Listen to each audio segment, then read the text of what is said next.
guys! Welcome back to my channel. I'm Kat and this is Catadactyl. If you are coming here for the first time, my name is Kat and I like to talk about books. If you are returning, welcome back. So today I'm doing my February wrap-up, and in the month of February I tried to read books for Black History Month and also Femlit. So in terms of Black History Month, I read books that focused on the American Black history experience, and then for feminist literature I tried to read books by female authors and also focusing on female main characters, or in the case of nonfiction, female narrators. So let's go ahead and get into it. The first book I read this month was The Color Purple by Alice Walker, and I gave it 4 stars. So we follow Celie, who is a girl that is born into poverty and the segregated American South. So she endures a horrific and very abusive childhood before making a rather loveless marriage and moving into her new husband's house. After that, she meets Shug Avery, who is a woman who also comes to live in the house and happens to be her husband's lover. So Shug Avery is many things: bold, unconventional, and also full of spirit. And the bond between the two women changes over time, and this is really a story about taking control of your life and Celie's way of discovering how to find joy no matter the circumstances. This novel is powerful and explicit and tackled myriad elements such as slavery, police brutality, problems with white allies, sexuality, gender expression, love, and death. And I really recommend it for pretty much everyone, and I would say it is a classic of the Black American history experience, and everyone should read it. So the next book I read was Kindred by Octavia E. Butler. And fun fact, this is actually the first work of science fiction written by a Black woman, so that is very interesting.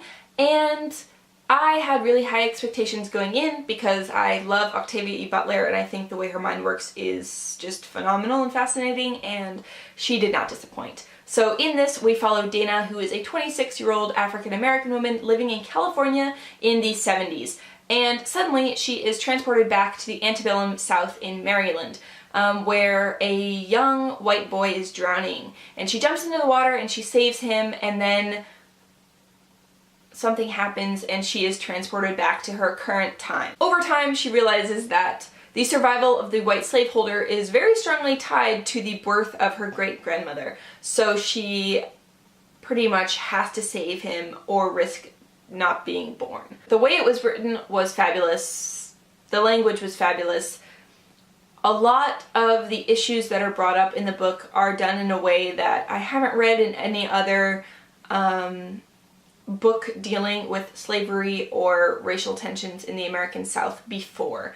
So because Dana is transported back from the 70s, she is viewing what is happening as both a Black woman in America and also as one that has been freed and not part of the slavery narrative in actual experience. Yes, inherited ancestral memory, yes, but not actual experience. So when she's transported back and she's pushed into the slave mold, the way in which she thinks about things is different than maybe she would if she had been born at that time, which leaves the reader with kind of a smattering of impressions. So she is experiencing it as a Black woman. She is also experiencing it as a Black woman in the 70s. And she's also experiencing it as a highly educated person in general. And you see this especially when she is talking with the young man who, as time goes on, becomes a man, who is the slaveholder that she has to save.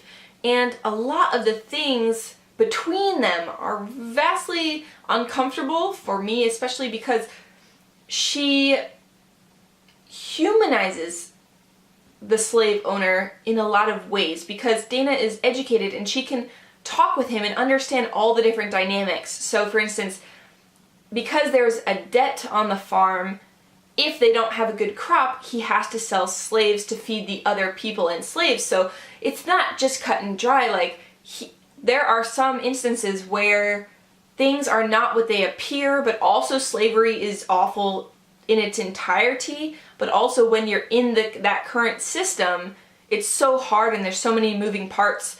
So I found it really fascinating that Dana was the lens through which we viewed the story, and I think it made it so unique because of that. So overall, I give Kindred 4.75 stars, and I highly recommend it if you like Octavia E. Butler, or if you're looking for a slave narrative which is a bit different than all the others.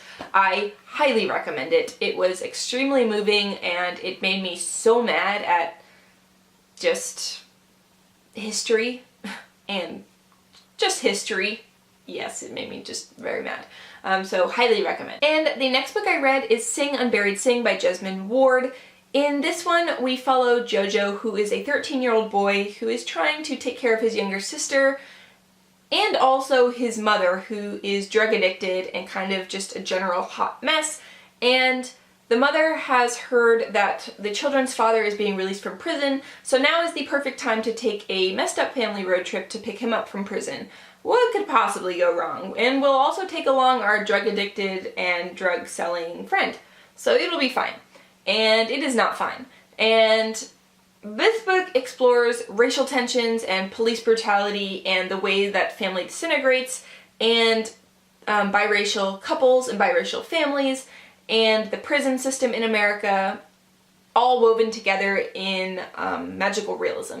So overall, I give this book 4 stars, because there are some elements of this book which would drag it down to a 3, but then there are some really strong elements that would make it a 4.5, so I think like a safe middle ground is a 4. Some of the elements that I had problems with were that for the entire first half of the novel, nothing happened that I particularly cared about. Additionally, one of the voices that we hear from Leonie, the mother, I hated. I hate her as a person, I hate everything she stands for, and I hated being in her head, and I hated just generally everything to do with her.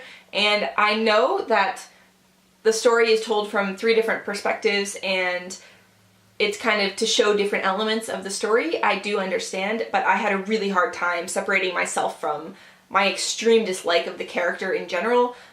So every time I was in her head, I was like, oh God, no. So that was problematic. But however, I was sucked in by Ward's writing style. It is just gorgeous and lyrical, and the magical realism is fantastic, if a bit heavy-handed at times. There are a lot of descriptions of mud and river water and things like that. Overall, I think it's fairly gorgeous, and I would recommend it. However, if you liked Sing Unburied Sing, or if you think that you would like Sing Unburied Sing, I would more strongly recommend to you Ruby by Cynthia Bond. It's a book that is set in a similar time period, deals with similar elements, also has magical realism, and is so good. I highly recommend it. I think it is so perfectly executed, and I think that you might enjoy it more than Sing Unburied Sing. So the next thing I read was There Are More Beautiful Things Than Beyonce by Morgan Parker. This is a collection of poetry that uses political and pop cultural frameworks to discuss Black womanhood in America. And poetry collections are so hard for me to review. I don't know if it's because I don't understand the poetry, or if it's because I don't have the cultural experiences or knowledge to even be able to understand what Morgan Parker is trying to say. I feel like I didn't understand half of what she was saying, and that is definitely on me, not on her. I think a lot of it is definitely rooted in things that are just really integrated and a part of the Black community in America, and that's not me. So I gave it my best shot, and I would say that more than understanding all of the poems, I would say that a vast amount of them I understand the overall impressions. So anger, lust, exhaustion. But I did have some favorites, particularly Hottentot Venus, My Vinyl Weighs a Ton, and Ain't Misbehavin'. I'm just going to end this little bit with a piece of my favorite poem, which was Robo Beyonce. Alright. Charging in the dark room. While you sleep, I am touch and go. I flicker and get turned on. Exterior shell, interior disco. I like my liver steeled as a gun, my wires unbuttoned to you. The reason I was built is to outlast some terribly feminine sickness that is delivered to the blood through kale salad and pity and men with straight-haired girlfriends. The future's a skirt of expectation to mourn. This way, hard-cased, you can put your eyes on me. It's less about obedience than silvery lipstick stains. So I was blown apart by the beginning of that poem, and I do understand that a part of it is talking about someone who would look like me, a white lady with straight hair who occasionally eats kale. And I am aware of that, and I think it is still very clever and a beautiful poem nonetheless. So I wish that I could understand more of this. I really do. I did try, and yes, that's just how it is. So I gave it a go. And the last thing that I read for February is Afrofuturism, The World of Black Sci-Fi and Fantasy Culture by Ytasha L. Womack. So this is phenomenal, and how did I not know about it before? I would say that this is a broad introduction, more like a tasting, to the world of Afrofuturism. So the people and the places and the music and the art and the literature that started the movement and is also currently moving it forward. From the literature of Samuel Delany to Octavia E. Butler and the musical works of Sun Ra and George Clinton, this book covers a lot. So it is part absolute geek out, definitely, and part academic research. And the book explores the way in which Afrofuturism aims to break down the racial, ethnic, and social limitations that are imposed on the Black community. So the entire book was really fascinating. So fascinating that I am currently scripting and writing a review for the book, which is really hard because it is just like a deluge of fascinating information. So I'm just trying to cherry pick the stuff that I think is like the most mind-blowing, which is difficult. As a science fiction and fantasy lover myself, it was so intriguing and basically one big massive TBR of Afrofuturism works to check out. So I highly recommend it. If you are into Afrofuturism or sci-fi, fantasy, literature, art, music, Black community, just any of those things, I highly recommend it. And it's not that long, it's around 200 pages. So 4.5/5 stars, phenomenal, highly recommend, yes.